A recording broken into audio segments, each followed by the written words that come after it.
Assalamualaikum warahmatullahi wabarakatuh. Salam Om Swastiastu, Namo Buddhaya, salam kebajikan, salam sejahtera bagi kita semua. Yang terhormat Bapak Slamet Riyadi MPD, selaku dosen pengampu mata kuliah retorika.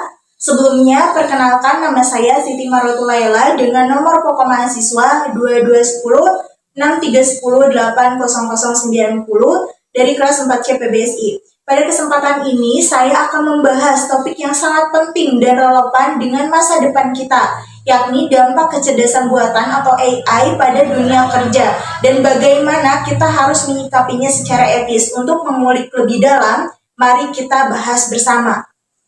Terkait AI, pasti teman-teman tidak asing dengan AI, betul?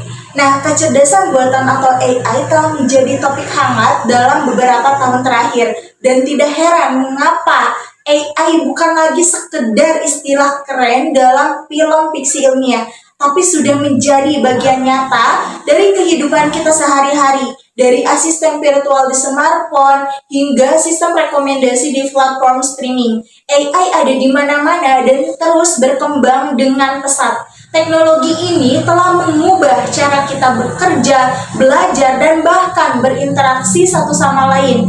Namun seperti dua sisi mata uang, AI membawa baik peluang maupun tantangan, terutama dalam dunia kerja. Dari berita yang saya baca di CNBC Indonesia, World Economic Forum memperkirakan bahwa hingga tahun 2025 AI mungkin akan menghilangkan sekitar 85 juta pekerjaan. Angka ini terdengar menakutkan, bukan?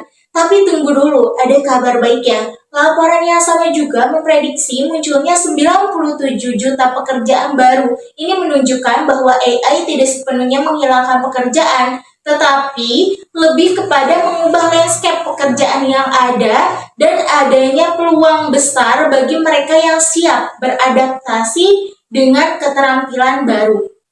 Lalu apa artinya bagi kita sebagai generasi muda lulusan SMA maupun mahasiswa yang akan memasuki dunia kerja? Pertama, kita perlu menyadari bahwa beberapa pekerjaan memang mungkin akan hilang. Pekerjaan yang sifatnya repetitif dan mudah diotomatisasi seperti kasir, operator telepon, atau bahkan beberapa jenis pekerjaan administratif mungkin akan terkena dampak paling besar. Namun, ini bukan berarti kita harus putus asa. Sebaliknya, AI juga membuka peluang baru yang menarik. Bayangkan, pekerjaan seperti ahli etika AI, manajer kolaborasi manusia robot, atau desainer pengalaman realitas virtual adalah pekerjaan yang bahkan belum ada beberapa tahun lalu. Kunci untuk sukses di era AI adalah fleksibilitas dan kemauan untuk kita terus belajar. Namun dengan kekuatan besar AI muncul juga tanggung jawab yang besar. Etika penggunaan AI menjadi semakin penting. Bagaimana kita memastikan bahwa AI digunakan secara adil dan tidak mendiskriminasi? Bagaimana kita melindungi privasi data kita?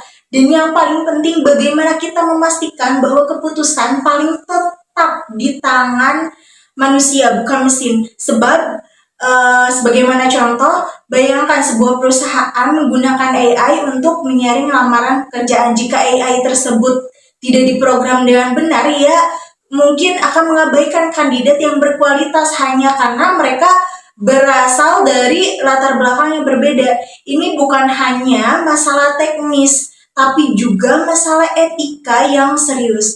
Jadi, apa yang bisa kita lakukan? Pertama, kita perlu mengembangkan keterampilan yang sulit digantikan oleh AI. Ini termasuk kreativitas, pemikiran kritis, kecerdasan emosional, dan kemampuan memecahkan masalah kompleks. Kedua, kita harus tetap up to date dengan perkembangan teknologi. Ketiga, kita perlu aktif dalam diskusi tentang etika AI sebagai generasi muda yang akan hidup dengan teknologi ini. Suara kita penting dalam membentuk kebijakan penggunaannya.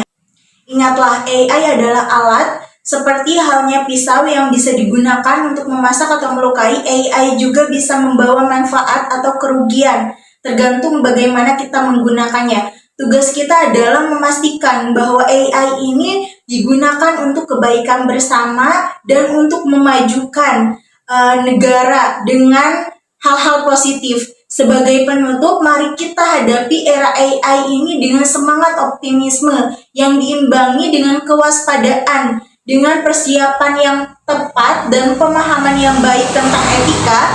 Kita bisa memanfaatkan kekuatan AI untuk menciptakan masa depan yang lebih baik.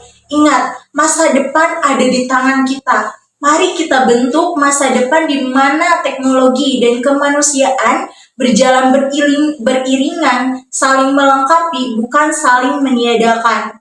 Sekian yang dapat saya sampaikan, kurang lebihnya mohon maaf. Semoga apa yang sudah dibahas dapat memberi manfaat dan wawasan untuk kita semua. Saya akhiri, wassalamualaikum warahmatullahi wabarakatuh.